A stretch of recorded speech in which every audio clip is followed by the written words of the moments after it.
Surprise, nouvelle vidéo. Bon les gars, le feed game tourne en rond.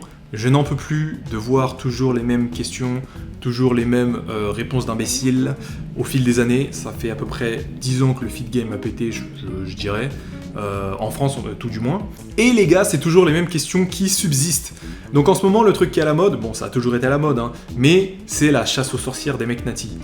Auparavant, on faisait beaucoup de théories là-dessus, si tu veux, mais quand on faisait de la théorie, c'était voilà, les gens qui sont un minimum avancés en termes de musculation qui t'en parlaient. Et je trouvais que c'était intéressant parce que ça apportait voilà, quelque chose de... un facteur théorique à notre discipline qui est très rigide.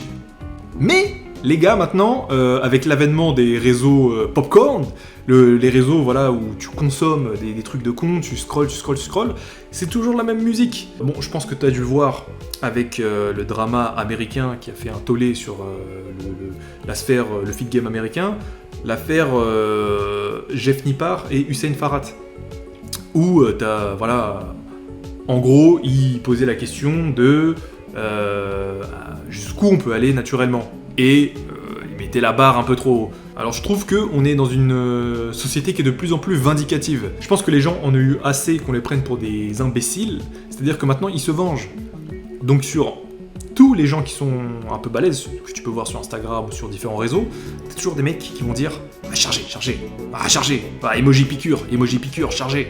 Bon, comme je vous l'ai dit, je trouve que déceler qui est nati et qui est chargé, c'est un sujet qui est intéressant sur le point de vue théorique, mais c'est intéressant pour les pratiquants avancés en musculation. Pourquoi je dis ça ? Parce que les mecs qui font que de faire la chasse aux sorcières des fakes natis, oui, moi aussi ils m'énervent, etc. Mais les gars, vous n'avez pas de physique.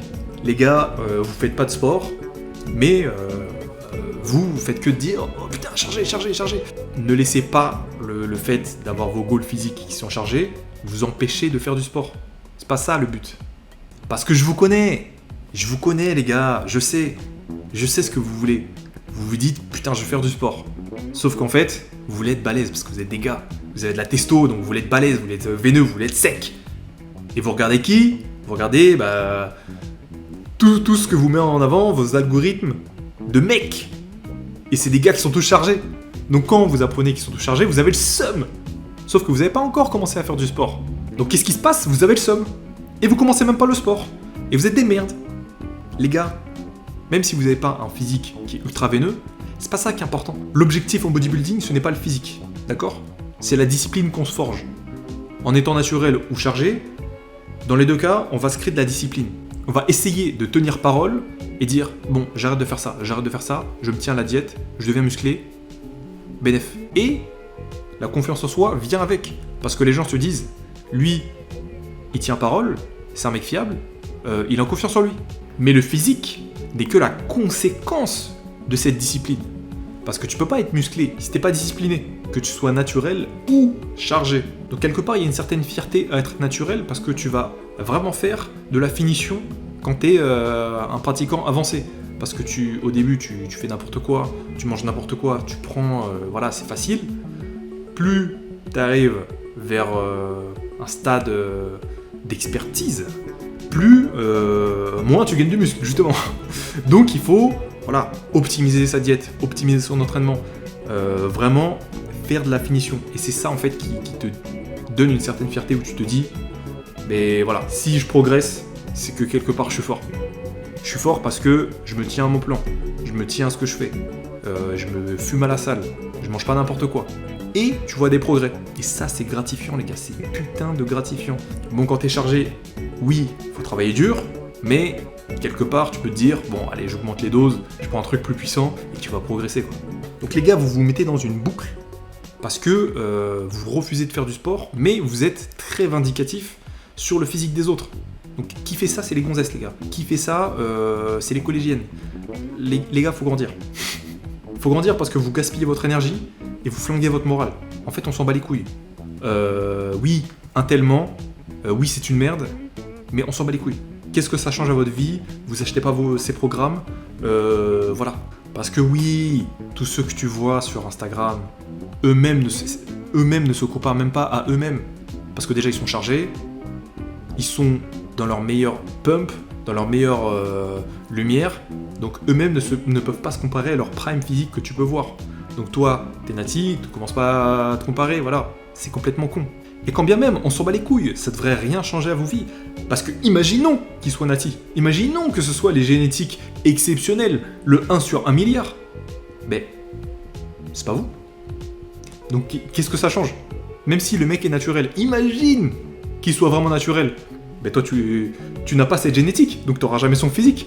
Et même si tu avais sa génétique, ben t'aurais pas les mêmes insertions, t'aurais pas le même physique, t'aurais pas la même taille, etc. Donc son physique tu l'auras jamais. Même si tu te charges, tu l'auras pas. Donc arrête de me casser les couilles. Va faire du sport, putain. Rien à foutre de ta dépression. La beauté du bodybuilding, c'est le chemin parcouru. C'est ce que ça va t'apprendre, ce que ça va t'apporter et que tu pourras exporter dans ta vie. La discipline, tu peux l'exporter au travail, avec tes amis, dans tes relations amoureuses, dans plein de trucs. Alors oui, c'est gratifiant de voir le résultat par le physique qu'on obtient. Mais le vrai gain, il est mental. Après oui, après de nombreuses années, bien sûr qu'on pense à se charger quand on voit comment les petits ils explosent physiquement au niveau des perfs, etc. N'importe quel pratiquant qui a plusieurs années de muscu, s'il dit qu'il a jamais pensé à se charger, c'est un mytho. Les gars, c'est un mytho. Bien sûr que t'y penses. Mais voilà, vu que t'es un être humain intelligent, tu pèses le pour et le contre. Parce que t'as envie d'être complet. T'as envie d'être un meilleur exemple pour ton entourage, tes enfants, ta famille, etc. T'as envie de durer dans le temps. Et surtout, quand t'es objectif, tu sais que ce que ça t'apporte, c'est surtout la discipline, le physique, la force, etc. C'est un ensemble en fait. C'est pas juste le corps. C'est pas juste le corps. Parce que sinon, tu ferais de la chirurgie esthétique, tu ferais des implants, voilà, on s'en bat les couilles. On fait pas ça. Parce qu'on a envie de faire du sport, on a envie de se dépenser et en même temps d'acquérir quelque chose. Que ce soit gratifiant. Donc les gars, quand vous aurez un certain niveau en bodybuilding, vous verrez, la discipline forgée en étant naturelle, c'est ça l'objectif. D'accord ?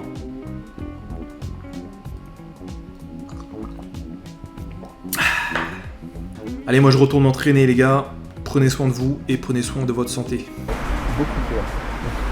Je te garantis que si tu continues à t'entraîner comme un malade mental, tu vas avoir un physique titanesque. Ne l'oublie pas, ne lâche rien et bon courage.